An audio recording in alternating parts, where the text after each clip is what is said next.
Se o seu glúteo é um maior que o outro e você vê essa diferença no espelho ou até mesmo em fotos e isso te incomoda, você está no vídeo certo.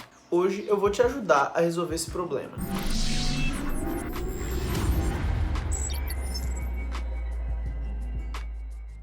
Olá pessoal, sejam bem-vindos a mais um vídeo aqui no canal. Se você ainda não me conhece, eu me chamo João Batista, sou treinador, atualmente trabalho com consultoria online e tenho mais de 150 alunos em 3 países pelo mundo. Vocês meninas que têm um glúteo maior que o outro, com certeza já perceberam isso. Às vezes um glúteo de vocês desenvolve mais do que o outro, ou às vezes vocês nem começaram a treinar ainda e vocês percebem que um lado é maior do que o outro, ou às vezes o formato de um glúteo é mais redondinho do que o outro.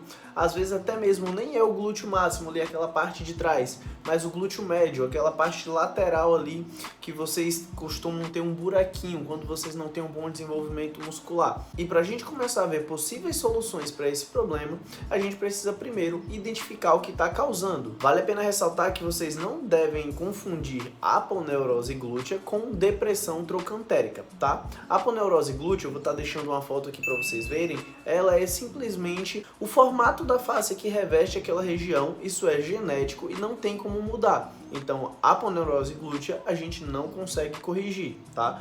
Até mesmo você baixando um pouquinho mais o percentual de gordura, pode ser que apareça, porque antes tinha tecido adiposo ali em cima e você não conseguia ver.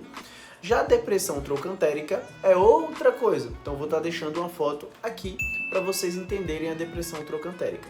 E isso a gente consegue ter uma melhoria de quase 100% quando não consegue resolver completamente. E para a gente começar a ver as possíveis soluções desse problema, a gente precisa se atentar ao que está causando ele. Essa questão ela pode ser estrutural, então ela pode ali, por exemplo, estar associada ao tamanho de um membro. Algumas pessoas nascem com um membro maior do que o outro, por exemplo, uma perna maior do que a outra. Isso vai acabar gerando um desnivelamento e uma compensação, o que a gente chama de reação em cadeia ascendente. Um problema que ele começa cá embaixo e ele vai se refletindo até em cima. Pode ter relação com lesões prévias, então muitas vezes ou por conta de algum trauma, algum acidente, ou porque machucou ali, ou jogando bola, ou fazendo qualquer outra coisa, acaba gerando compensações de movimento que também podem causar essa diferença entre os glúteos. E além disso, a gente vai ter também questões posturais. A gente pode ter ali encurtamentos que vão causar desvios posturais e consequentemente desnivelamento pélvico, o que vai fazer com que a gente comece a ter essa diferença entre os glúteos, sendo que um vai trabalhar de uma forma mais eficaz que a outra, e aí se você começa a treinar o desenvolvimento hipertrófico ou morfológico ali do tamanho e do formato daquela musculatura, acaba acontecendo de forma desigual. E aí às vezes vocês se apegam só em realizar exercícios unilaterais e mesmo assim isso não é corrigido.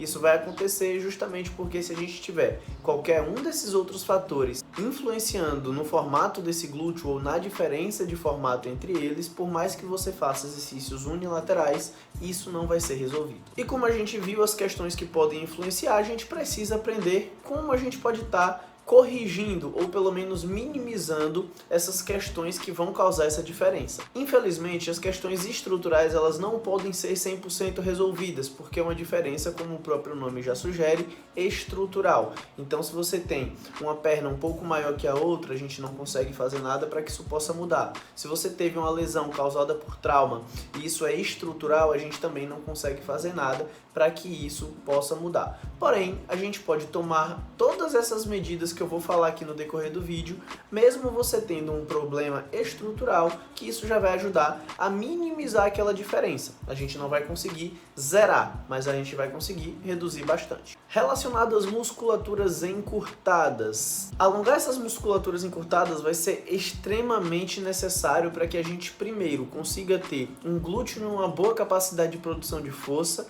Se ele tiver encurtado, é super interessante alongar. Segundo, para que a gente tenha um glúteo livre para trabalhar, sem ter outras musculaturas ali atrapalhando que ele faça o trabalho dele. As musculaturas que geralmente atrapalham na função do glúteo, que quase sempre estão envolvidas ali em algum tipo de disfunção, pode ser os flexores do quadril, como por exemplo o reto femoral. O quadrado lombar muitas vezes se encontra ali hipertensionado também, trabalhando demais e roubando função desse glúteo. Às vezes temos também os posteriores encurtados, que eles acabam roubando a função do glúteo na hora de fazer a extensão de quadril, e tudo isso colabora para que o seu glúteo não consiga trabalhar bem, para o seu glúteo não consiga se desenvolver de maneira eficaz. E às vezes ter esse desequilíbrio de um lado para o outro pode fazer com que essa diferença aconteça. Então, trabalhar alongamentos de forma igualitária entre os dois lados para buscar equilibrar as forças dessas musculaturas, tanto de um lado quanto do outro. Além do alongamento, a seleção de exercícios também vai fazer toda a diferença. Se a gente tem alguns grupos musculares muito fortes, a gente vai ter alguns grupos musculares muito fracos.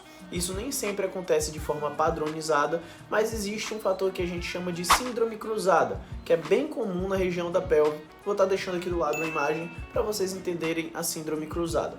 E da mesma forma que você vai ter que alongar os músculos que estão muito tensionados, é muito importante fortalecer esses que estão muito fracos. Isso vai gerar um equilíbrio ali naquela região e vai favorecer com que o seu glúteo comece a tomar um formato mais simétrico, porque as forças ali estão equalizadas. A partir desse momento onde você já observou as musculaturas que estão encurtadas, já alongou, já observou ali as musculaturas que precisam ser fortalecidas, já montou uma estratégia para fortalecê-las, a gente vai entrar em uma questão de seleção inteligente de exercício. A gente não pode esquecer que uma das principais funções, principalmente do nosso glúteo médio, é a estabilização da pelve e a abdução do quadril. Então, sempre que você precisa manter a sua pelve alinhada, estabilizada, o seu glúteo médio ele vai ser muito recrutado para fazer essa estabilização. E é justamente pensando nisso que a gente pode selecionar alguns exercícios de forma que a gente exija desse glúteo mais trabalho de estabilização para que ele seja mais ativado, mais solicitado para fazer esse trabalho. E aí a gente começa a ter uma ativação mais eficaz dele e a partir daí começamos a equilibrar a força. Dois exercícios que podem ser citados como exemplo é a ponte de glúteo unilateral no solo, onde eu vou deixar passando um gifzinho, uma foto aqui do lado, e a ponte lateral de glúteos, onde a gente vai ter o trabalho isométrico do glúteo, e isso é muito interessante, porque vai criar ali uma necessidade de conexão neuromuscular de forma contínua, e isso vai fazer com que a sinalização desse músculo seja muito boa. Se ele tiver com um trabalho menor do que o outro, a gente vai começar a acordar para que eles trabalhem de forma igualitária. Uma outra opção muito boa é fazer a utilização de mini bands mesmo nos exercícios bipodais. Exercícios bipodais partem do mesmo princípio dos exercícios unipodais. Então, se com os exercícios unipodais a gente só tem um pé apoiado no chão, os bipodais a gente tem dois. E aí a gente tem diversas variações, como o próprio agachamento, leg press, agachamento no Smith, hack machine. A partir do momento que você coloca uma mini band posicionada ali ou acima dos seus joelhos ou levemente abaixo, a gente produz um torque adutor do quadril. E aí o seu corpo vai precisar produzir um torque abdutor para que os seus joelhos não fechem. Isso quem vai fazer um dos principais abdutores do quadril é o glúteo médio. E lembram do que eu falei sobre a contração isométrica ser um excelente sinalizador? É exatamente o que vai acontecer. Como a gente vai ter o elástico puxando para dentro, os abdutores do quadril vão precisar produzir força para abduzirem de forma isométrica. Isso vai trazer ao longo do tempo e ao longo das sessões de treinamento um excelente grau de ativação e de recrutamento daquela musculatura, tanto para a abdução do quadril quanto para a estabilização da sua pelve. E uma cerejinha no bolo é justamente o aumento do foco interno. Basicamente, pessoal, o foco interno é você pensar no movimento que aquela musculatura vai fazer. Então você pesquisa, descobre qual que é o movimento que aquela musculatura faz, descobre mesmo, vê um vídeo de como é, por exemplo, um glúteo contraindo. E aí você vai ver lá como acontece o movimento das fibras de acordo com o movimento que você faz.